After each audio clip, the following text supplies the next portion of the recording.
Somalia's Ministry of Fisheries and Blue Economy is getting tough with foreign fishing vessels.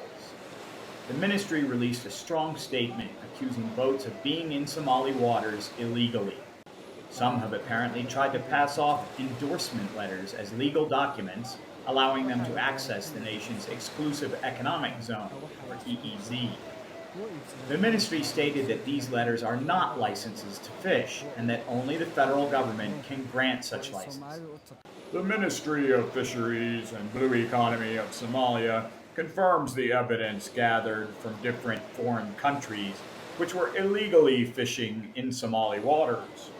Those evidences indicate that these vessels have been operating in the Somali EEZ since January 2023. This constitutes a significant threat to our sustainable fishing regulation, fish stock, and a long-standing concern to the food security, economic development, and marine ecology of the country.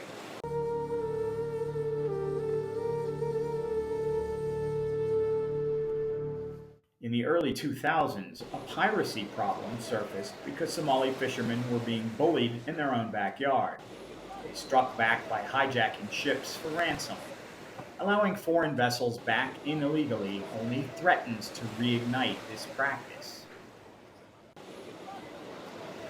Somalia is making a concerted effort to try and build up its commercial potential. The blue economy is a key element of that strategy.